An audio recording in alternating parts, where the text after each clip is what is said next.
Team ready, match start.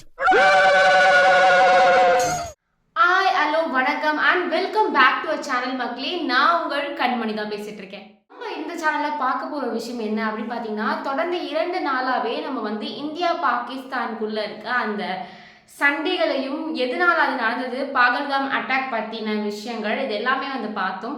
அதுக்கு இந்தியாவோட responses என்ன இருந்துச்சு, இந்தியாவோட ரெஸ்பான்சஸை பார்த்து பாகிஸ்தானோட ரெஸ்பான்சஸ் என்னவா இருந்துச்சு அப்படின்ட்டு எல்லாமே நம்ம பார்த்தோம். ஸோ இன்னைக்கு அதோட ஒரு கண்டினியூட்டி போர்ஷன் அதாவது நீங்கள் இன்னைக்கு பார்க்க போறீங்க. அதில் முதலாவது விஷயம் என்ன அப்படின்னு பார்த்தீங்கன்னா, பாகல்காம் அட்டாக் முடிஞ்சதுக்கப்புறம் மோடி கூட பேசினதுக்கப்புறம் நிறைய விஷயங்கள் அதிரடியாக அவர் வந்து எடுத்திருந்தாரு.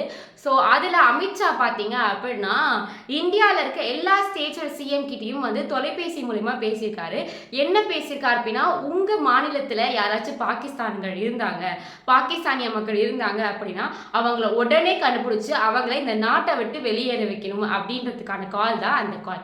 ஸோ இதுக்கப்புறம் ஒவ்வொரு ஸ்டேட்ஸில் இருக்க பாகிஸ்தான் மக்கள் எல்லாருமே வந்து வெளியே அனுப்புறதுக்கான வேலையை வந்து அமித்ஷா பார்த்துட்டாரு. இரண்டாவதா ஒரு விஷயம் என்ன அப்படின்னு பார்த்தீங்கன்னா, இந்தியா பதிலுக்கு தாக்குதல் ஆரம்பிச்சிருக்கு. என்னதான் பாகிஸ்தான் வந்து ஒரு பக்கம் நாங்கள் இதை பண்ணலை, எங்களுக்கும் இதுக்கும் சம்மந்தம் இல்லைன்ட்டு மைக் செட் போட்டு கூப்பிட்டு இருந்தாலுமே, இன்னொரு பக்கம் பாகிஸ்தானியை சேர்ந்த நிறைய பேர் வந்து பாகல்காம் அட்டாக் நாங்கள் தான் பண்ணோன்ற மாதிரி நிறைய விஷயங்கள் பண்ணிட்டு இருக்காங்க. அதில் ஒன்று தான், இந்தியா விட்டு வெளியேறதுக்கு முன்னாடி ஒரு பாகிஸ்தானி என்ன பண்ணியிருக்காரு அப்படின்னா, டெல்லியோட ஐ கமிஷன் அப்படின்ற ஒரு இடத்துல போய் பாகல்காம் அட்டாக்கை வந்து கொண்டாடுற விதமாக கேக் வெட்டுறதுக்காக கேக் எடுத்துகிட்டு போயிருக்காரு. அங்கே இருக்க அதிகாரிகள் எல்லாம் அவரை வந்து துரத்தி அமைச்சிருக்காரு. இதை பார்க்கும் போதும் பாகிஸ்தானுக்கும் இதுக்கும் சம்மந்தம் இருக்காதா அப்படின்னு தோன்ற அளவுக்கு தான் வந்து அந்த செயல் வந்து இருந்தது. இதெல்லாம் பார்த்துட்டு பதிலடி கொடுக்க ரெடியாக இருந்த பிரதமர் மோடியும் மற்றும் இந்தியன் மிலிட்ரி என்ன பண்ணாங்க அப்படின்னா, பந்திபோரா அப்படின்ற இடத்துல வந்து சர்ச்சுக்கு தேடுதல் வேட்டையில் ஈடுபட்டிருந்தாங்க. அப்போ லாஸ்கார் இ தொபின் அப்படின்ற ஒரு அமைப்போட தலைவரான அல்தாஃப் லாலி அப்படின்ற ஒருத்தரை வந்து சுட்டு கொண்டிருக்காங்க அந்த தளபதியை. இதான் வந்து ஃபர்ஸ்ட் ரிவெஞ்சா இந்தியா கொடுத்துச்சு. அதுக்கப்புறம் என்ன பண்ணியிருக்காங்க அப்படின்னா, இன்னும் பல இடங்கள்ல ஜம்மு காஷ்மீர்ல தேடுதல் வேட்டையில் ஈடுபட்டிருந்தாங்க.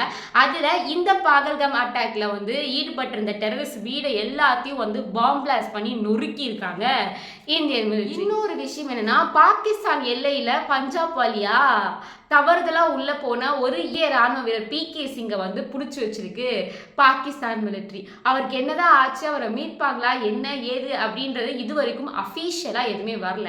ஸோ அவர் மீட்கப்பட்டாரா என்னன்றது வந்து விரைவில் நம்ம சேனல்ல நீங்க பார்ப்பீங்க. இன்னொன்று, பாகிஸ்தான் அதிபராக இருக்கட்டும் வெளியுறவுத்துறை அமைச்சராக இருக்கட்டும், இவங்க 2 பேரும் சேர்ந்து சொன்ன ஒரு விஷயம் என்னன்னா, இந்தியா எங்களை அட்டாக் பண்ணா நாங்க அதை எதிர்க்கிறதுக்கு தயார் நிலையில தான் இருக்கோம். ஆனா இந்த பாகல்காம் அட்டாக்கும் எங்களுக்கும் எந்த விதமான சம்பந்தமுமே இல்லை. எங்க மேல இந்தியா பழி போட்டு விளையாடுது, நாங்க தான் பண்ணோன்றதுக்கு என்ன ஆதாரம் இருக்கு, ப்ரூஃப் இருந்தா காட்டுங்க அப்படின்ற மாதிரி பாகிஸ்தான் பிரதமர் சொல்லியிருக்காரு.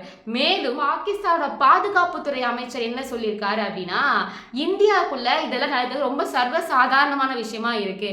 ஏன்னா இந்தியாவுக்கு பாகிஸ்தான் கூட மட்டும் பிரச்சனை கிடையாது. நாகாலாந்து, காஷ்மீர், சத்தீஸ்கர், மணிப்பூர்னு சுத்தி பார்க்குற நிறைய இடங்கள்ல இந்தியா பிரச்சனையை வச்சிருக்கு. ஏன் அப்படின்னு பார்த்தீங்கன்னா, இந்துத்துவவாதிகள் இந்த பிரச்சனைக்கு ஒரு முக்கிய காரணமா இருக்காங்க. ஏன்னா அங்க இருக்க தாழ்த்தப்பட்டவர்களா இருக்கட்டும், சிறுபான்மையரா இருக்கட்டும், கிறிஸ்துவ மதத்தை சேர்ந்தவரா இருக்கட்டும், புத்த மதத்தை சேர்ந்தவர்களா இருக்கட்டும், இவங்க எல்லாருமே வந்து ஒடுக்குறாங்க, அடிக்கிறாங்க, வெளியே துரத்துறாங்க, ஏன் சாக கூட அடிக்கிறாங்க. இதுக்காக தான் நிறைய அமைப்புகள் இந்தியாவை அட்டாக் பண்ண காத்துட்டு இருக்கு. அதுல ஏதாச்சும் ஒரு அமைப்பு தான் இந்த வேலையை பார்த்துட்டு இருக்கோம் அப்படிங்கிற மாதிரி சொல்லியிருக்காங்க.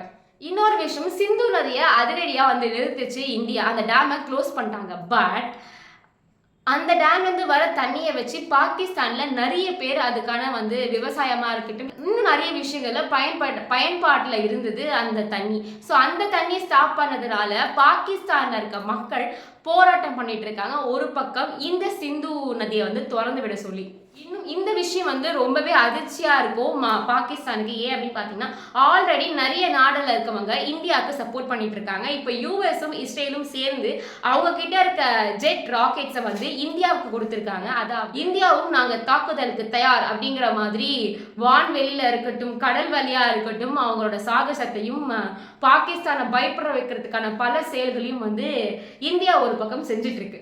ஒரு விஷயத்தை வச்சு கடைசியாக இந்த வீடியோ முடிக்கலான்னு இருந்தேன். ஆக்சுவலி இந்த 26 பேர் இறந்தாங்க தெரியுமா? ஸோ அதில் வந்து இந்தியாவோட நேவி ஆஃபீஸரும் இருந்தார். ஸோ வினய். ஸோ அவரோட பிக்சர் ரிலேட் பண்ணி உயிரோட இருக்க ஒரு கப்பல், அவங்க பேர் வந்து ஆஷிஷ் சர்வாத் அண்ட் அவரோட ஒய்ஃப் பேர் வந்து ரித்திகா சர்மா. இவங்க தான் வந்து அந்த இறந்து போன வினய் தான் ஆஷிஷ் என்றும் அவரோட மனைவி தான் இவங்கன்னு சொல்லிட்டு இவங்க 2 பேரை போட்டோவை போட்டு சோஷியல் மீடியால ஆர்ஐபி போட்டும் அவங்கள வந்து பகிர்ந்துட்டும் இருக்கிறாங்க. அவங்களே ஒரு வீடியோ போட்டு நாங்க வினய் கிடையாது, we are this and this, எங்களுக்கு இந்த மாதிரி வந்து ஆர்ஐபி போடாதீங்க, எங்களுக்கே அது ரொம்ப எங்களுக்கும் எங்கள் குடும்பத்துக்கும் அது ரொம்ப மனசு கஷ்டமா இருக்கு அப்படின்ற மாதிரி சொல்லியிருந்தாங்க.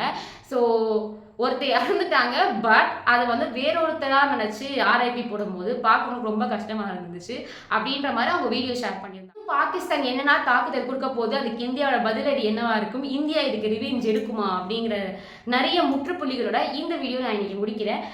இந்த மாதிரி நிறைய செய்திகளை வெறும் 5லேருந்து 10 நிமிஷத்துக்குள்ளே நீங்கள் தெரிஞ்சுக்கணும்னு நினச்சிங்கன்னா கண்மணி அப்படின்ற இந்த சேனலை மறக்காமல் சப்ஸ்கிரைப் பண்ணிக்கோங்க. அது வரைக்கும் உங்களிடமிருந்து விடைபெறுவது நான் உங்கள் கண்மணி.